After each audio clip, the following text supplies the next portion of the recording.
Hey, I'm Annie from whyyousshouldlovemusic.com, and today we're going to be talking about Home of the Strange by Young the Giant. I've got you written in a black book by the railroad track. You see, I know your face. You got to listen. I'm a songbird with a brand new track. You underestimate. I give you something to believe in. Burn up a basement full of demons. Realize you're a slave to your mind, break free. Just give me something to believe in. Okay. Here's the album cover. It's gorgeous. What?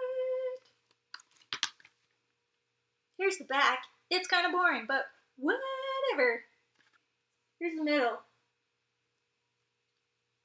This is a great album. This album is actually a single LP, but it's still a gatefold, which is super awesome. You have all these extra graphics on the inside. You have a nice little immigration journey graphically there. The vinyl itself is really cool. You got your pink, white, and blue, wrapping America with a K. And you got your little nowhere people sailing in the boat. And your little nowhere people riding on the horse. I feel like it's a giraffe horse, but it's also a human. So it's like a little bit of a hybrid. I don't actually remember if I showed you the sleeve or not. It's just a standard white sleeve that you get. It's nothing custom. The weight of the vinyl itself is really good. The cut of it, I was really impressed by.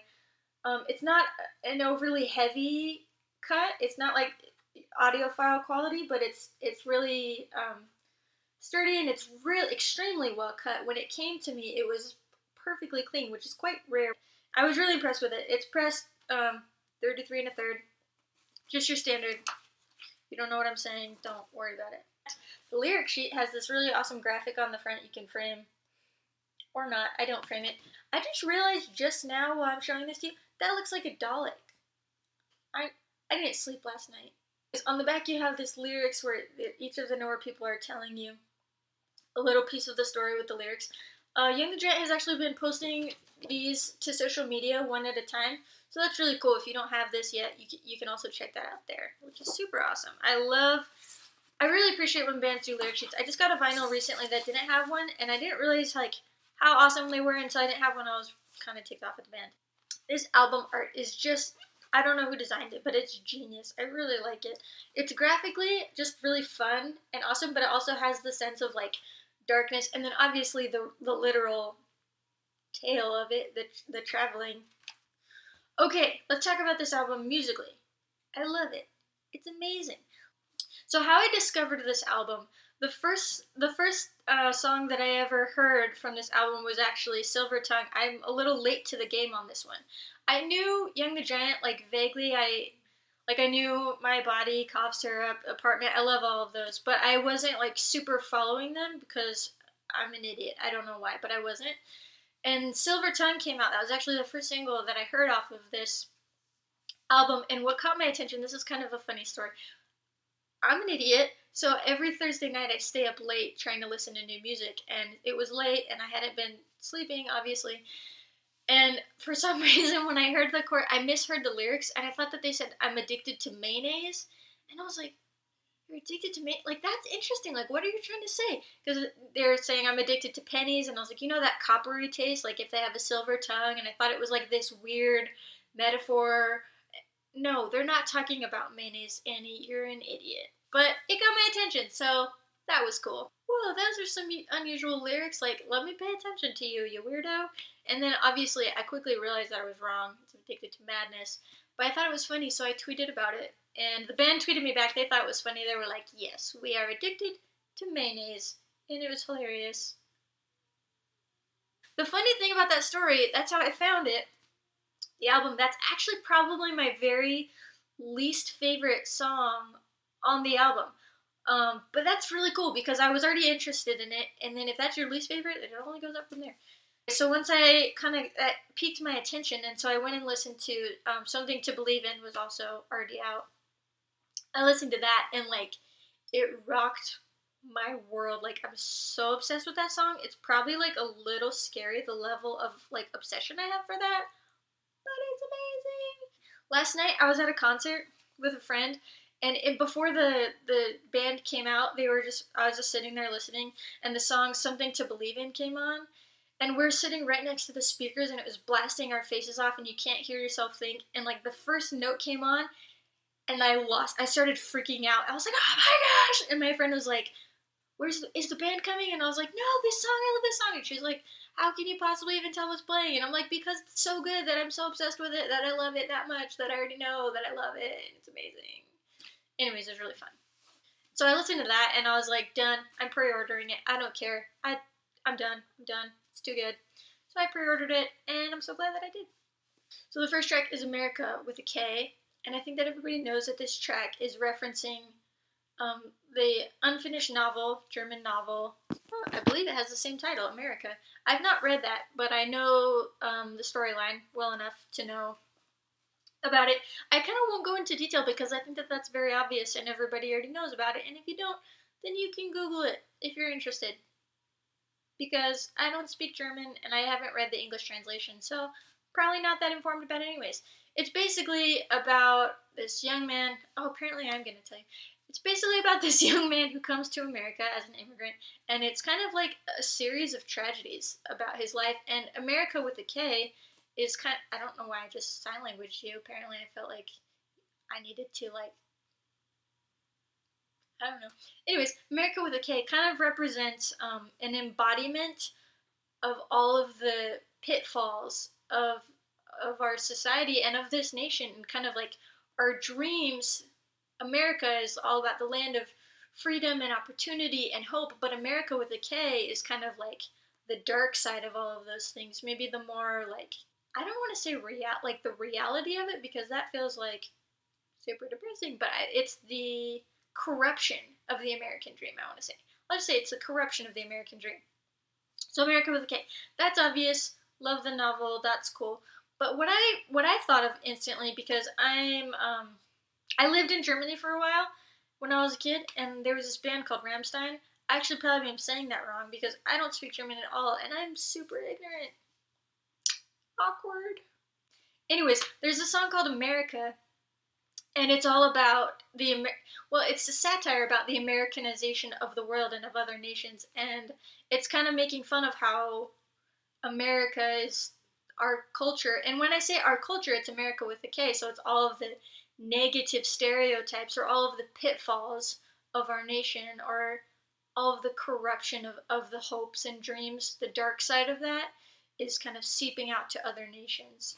And this album, I feel, is an exact the other side of the coin to that story.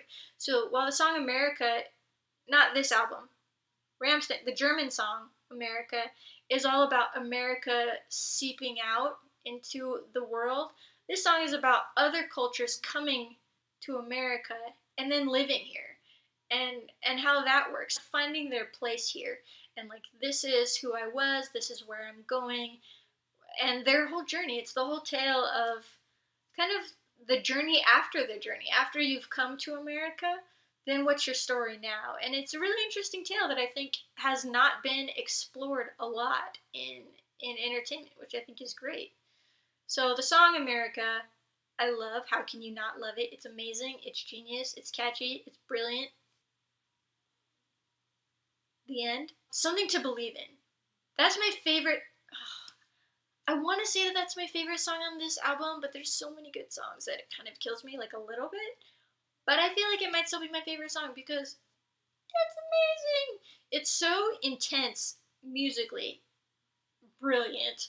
The range of it is insane, like, blow your mind insane. And then the lyrics, like, like, what do you even say to that? So genius, so good. I'm speechless. Usually I like to ramble about things, but there's like a certain point that if I love it that much, then it's like it it breaks me. I can't verb or English. I love that song. Elsewhere is a really fun song because It's a little heartbreaking, but it's a dance song, which is really fun. Okay, Mr. Know-It-All. That's another one that I'm super obsessed with. That's one of my other very, very favorite tracks. It's just so fun and so hilarious, and conceptually, yes, like, yes.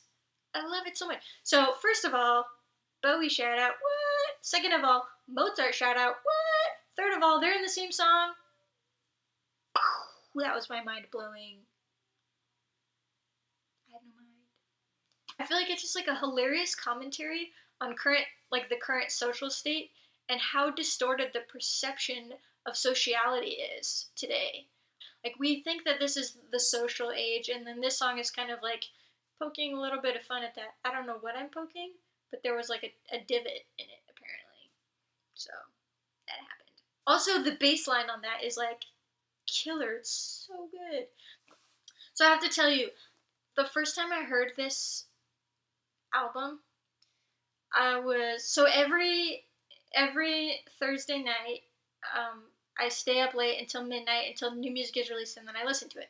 But this album came out, I don't know if you guys remember or know or were aware of it, but this album was released the night of the Perseid meteor shower that just happened this year. And this year was like amazing. It was supposed to be the best one of the decade. I have this tradition where I go up on the roof and I take a carton of ice cream with me, and I build like a little bed, like blankets and pillows, and sometimes I bring up a guitar, or sometimes I bring up my laptop or whatever, and I was listening to music and I watched the meteor shower. Well, the night that this came out was the meteor shower, so I took my laptop and my lots of stuff. So I took it all up on the roof and I built a bed up there, and I had this carton of ice cream. And I remember just listening to this song is particularly Mr. Know-It-All, and I just remember this huge, it was the brightest one of the night, just giant meteor just like tearing apart the sky, just ripped in half, right as it was saying, "We sit together, but I feel so alone." And that line just like, I don't know, it was so like powerful, such a powerful experience for me. I feel like it hit me so much stronger. Not that sounded like I'm like depressed and lonely on a roof crying into my ice cream. It was like it was a good, I was like, yes! It wasn't like, it was like, yes! It was amazing. So the next track, Jungle Youth, is really fun. It's kind of crazy. I mean, in a good way. It's crazy in a good way. You get some kind of like scream stuff, and it's kind of about, I don't want to say like the culture of the rising generation, but it kind of is. It's kind of like the ordered anarchy of the upcoming generation, and kind of the chaos of that, and the chaos of what you feel as a part of that. It's kind of feeling misplaced and confused. Okay, King Louie. It's like King Louie is like, "I'm the king of the jungle," and you're like, "But where do I fit in? I'm just a lonely little spider monkey." You're like, "I'm just a lonely little spider monkey. Where do I fit in your kingdom, Louie?" That's what this song is, but with more screaming, so it's really fun and amazing music. The next track, Titus Was Born, is so good. It's one of my favorites also because it's like, especially coming right after Jungle Youth, it's like the opposite. It's very like calm and quiet, and I always think of like water. It's very evocative, like emotionally, and it's so good. It's so good. I'm not going to talk about like the mythology and all that stuff because I feel like it's so obvious. I don't really have anything new to say about it, but I just really love that track. It's so good. And I like that the range is so vast and so varied, but you don't feel like you got whiplash. Like, it just feels, sorry, my hair's a little cray.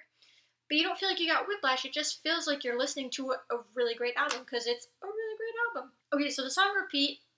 Repeat is so cool because it's a very, like, introspective and really kind of deep lyrically. And I feel like the best word to describe it is maybe ethereal. Like, but it's catchy. Like, it's a catchy, ethereal song. Like, how do you do that? I don't know. Young the Giant does. They're amazing. And the lyrics are so, like, powerful, especially within the narrative that we're telling of the overarching album story. What a great song. What a great moment to hit on in that story. So good. Okay, the next song is Silver Tongue, which I already kind of talked about at the, like, how I discovered it. This is not my favorite song, which is weird. I know, like, a lot of you are probably going to be like, that's my favorite. Why don't you like it? I don't like it as much. That being said, it's still fun. It's still a fun song. Then you have Art Exhibit, which is really fun. I think of New York every time you hear the song. I don't know why. I've never even been to New York. I should really go to New York and go to an art exhibit in my mind. I feel like I already did that when I listen to the song. It's a pretty song. Next we have Nothing's Over, which is a really fun track. It's kind of like, it's really sparse lyrically, but it has like some great lines. I love I'll Grow Up When I'm Older is probably one of my favorite lines on the album. Although now that I say that, there's so many great like little lyrical gems that I really can't say that's one of my favorites. Unless I can say that they're all one of my favorites. In which case, it's totally one of my favorites. And lastly, we choke to death. And lastly, we have Home of the Strange, which is, of course, the title track. And I'm wondering what to say about that, because I feel like a lot of the things I want to say are like, duh, Annie, where to know that? Stop wasting my time. Girl. The last track is so good. What a powerful note to close on. I think that, like, a lot of people when they listen to the album, they're like, but why is it at the end? Why didn't they put it at the beginning since it's called that?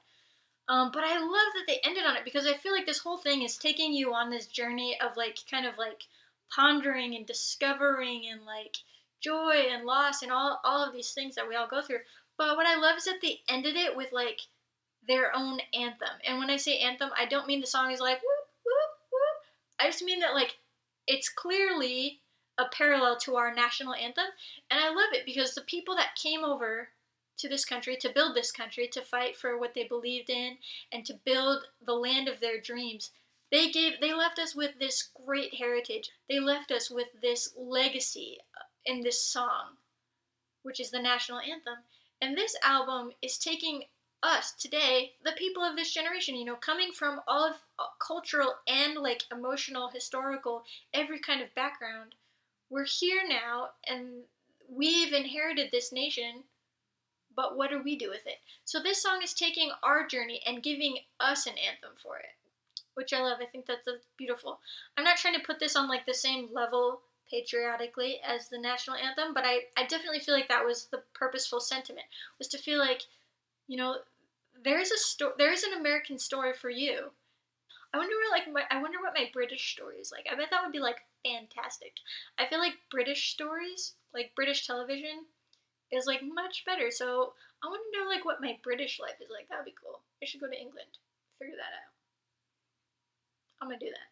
Anyways, this album is so great. I feel like it's one of the very best albums of the year so far. I'm absolutely in love with it. I can't say enough good things about it. And in fact, I think that all my friends and family are like super tired of hearing about it. Oh yeah, also I neglected to mention the album came with a digital download copy in case you care about that. I care about that, so I don't know why I forgot. It's because I'm silly. I don't know, probably I missed some stuff. Look up the lyrics. Do your homework. It's not my job. Actually, it like literally is my job. I should do it.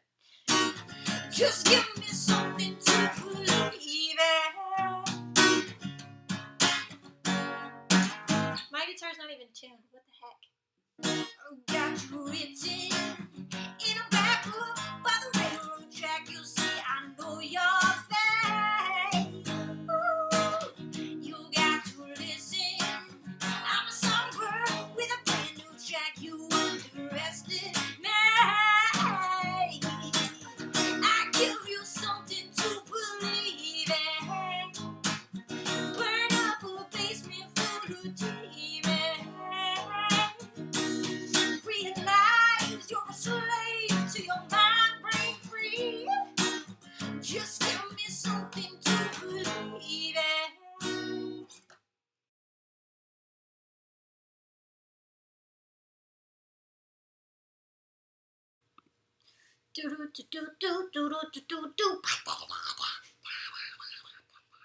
Anyways, I have problems.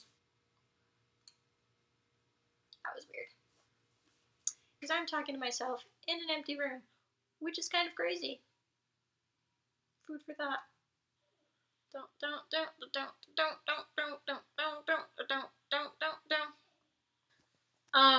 The.